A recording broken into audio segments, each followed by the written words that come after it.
I laughed at the DNA test, conditioned to be my sister's punchline. But my mother went dead silent. I had expected the results to become another humiliating family joke, something Cassidy could weaponize at future dinners. Instead, the report triggered a call from my father's estate lawyer within hours.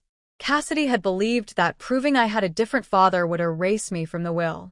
What she didn't know was that my late father had anticipated this exact cruelty and buried a penalty clause in his estate that would cost her everything. My name is Nora Wood, and for the last 5 years I have built a life designed to be small, quiet, and unremarkable. I am 33 years old, and I live alone in a one-bedroom apartment in Madison, Wisconsin, chosen carefully because it is 1,200 miles away from where I grew up. The walls are beige. The furniture is functional and catalog perfect. There are no photographs of my childhood, no echoes of the past, and no ghosts. I work as a senior risk analyst at North Pine Metrics, a firm devoted to actuaries and data modeling. It is a place where feelings are stripped down into probabilities and graphs. My coworkers like me because I am reliable. I do not gossip. I do not disrupt meetings. I arrive at 8 and leave at 5. My life is a controlled equation, and the likelihood of chaos here in the Midwest is comfortably low. That is exactly how I want it. I learned early that shrinking was the safest option. In the Wood family, visibility invites damage. We are from Thorne, Massachusetts, a coastal town that smells like salt, money, and legacy. Our colonial estate looked like something tourists slowed down to photograph. From the outside, we were perfection, old money, refinement, tradition. Inside, the air was thin and sharp, and survival meant knowing when to disappear. My mother, Veronica Wood, does not believe in reality. She believes in presentation. To her, family is not about love or protection, it is about optics. My father, Thomas Wood, was a man who existed outside my mother's carefully constructed illusion. He built the family fortune through shipping logistics, a business that was dirty, loud, and rooted in reality. He was large, solid, and quiet, with hands that looked like they belonged to someone who fixed things rather than curated them. In a house filled with performance and pretense, he was the only thing that felt real. At dinner, while Cassidy dominated the conversation and my mother managed the image, my father rarely spoke. But he watched. He had a way of looking at me over the rim of his wine glass, a small tightening of his eyes that said, "I see you, Nora." It was silent validation, but it kept me alive. When my mother criticized my grades, my posture, or my ambition, he would place a heavy hand on my shoulder and squeeze once. No argument. No scene. Just quiet protection. He slipped me books he thought I would like. He let me choose the radio station during our early morning drives to school. He understood that I didn't need to be fixed. I needed space. He was my anchor. And then, for months ago, I lost him. The heart attack was sudden. Violent. He collapsed before the ambulance could clear the front gates of the estate. There were no last words, no goodbyes, just absence. The funeral was exactly what my mother wanted it to be, flawless. 300 guests. Imported black lilies. A string quartet playing softly beneath the winter sky. It was elegant, dignified, and completely hollow. I stood by the grave feeling like my lungs were filled with cement. Grief pressed down on me so hard I thought I might sink into the frozen ground beside him. But when I looked at my mother and sister, I didn't see loss. I saw management. My mother played the grieving widow perfectly. Trembling voice, controlled tears, makeup untouched. But Cassidy was worse. She stood beside the grave calm and composed, her black dress tailored to perfection. She wasn't crying. She wasn't shocked. My mother didn't waste time on pleasantries. She never did when she believed she held the upper hand.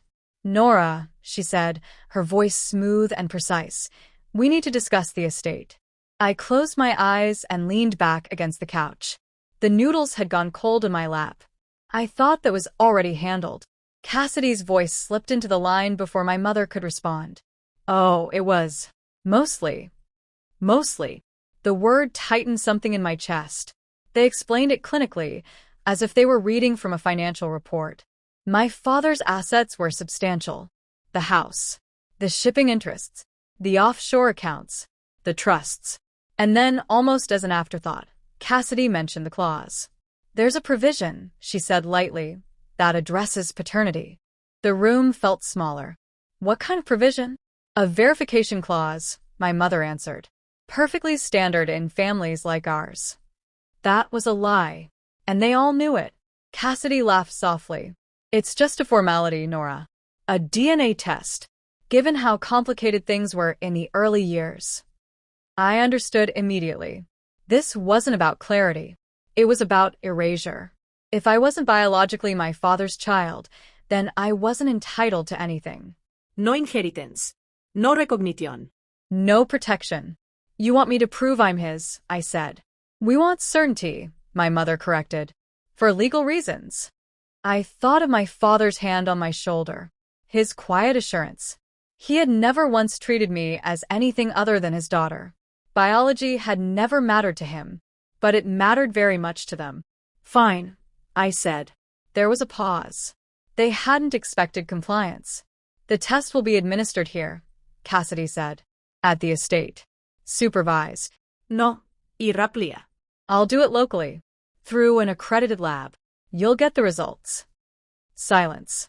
Then my mother agreed, reluctantly. She always preferred control, but she also preferred appearing reasonable. The test was quick. A swab. A signature. 10 minutes of my life. The lawyer's name was Daniel Mercer, and his voice carried the calm authority of someone who dealt in irreversible decisions. He didn't express sympathy. He didn't sound surprised. He sounded prepared. Ms. Wood, he said, I'm calling regarding the enforcement of Clause 17 of your father's will. I sat up straighter. I thought I was no longer a beneficiary. That depends, he replied, on who initiated the paternity challenge. I swallowed. My sister. With my mother's support. There was a pause. Paper rustled on his end. Then the clause applies. He explained it carefully, like a man dismantling a bomb. Years earlier, my father had amended his will. Not because he doubted me, but because he understood my family. Clause 17 stated that any heir who formally challenged the paternity of another heir would forfeit their own inheritance if the challenge disproved paternity. Cassidy hadn't just questioned my legitimacy. She had signed away her own future.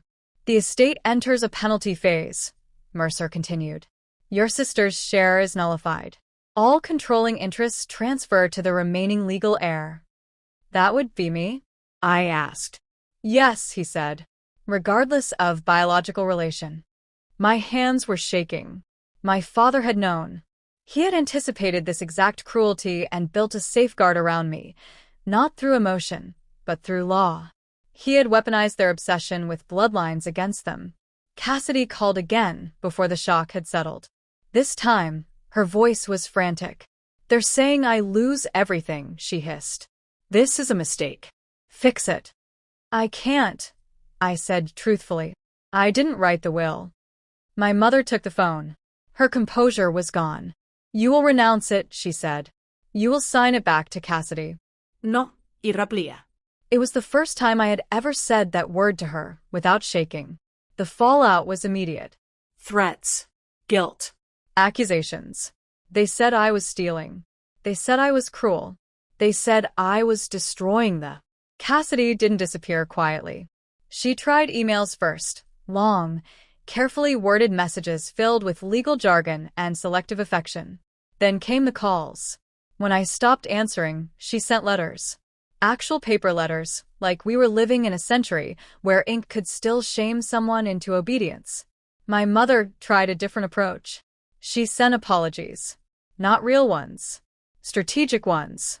She wrote about misunderstandings. About grief making people behave irrationally. About how families should heal. Not once did she say the words, I was wrong. Not once did she ask how I was. Her concern remained exactly where it had always been, on damage control. I forwarded everything to Daniel Mercer, and stopped reading after that. The estate moved like a machine once it was mine. Quiet. Efficient. Impersonal. I hired managers who had never met my family and never would.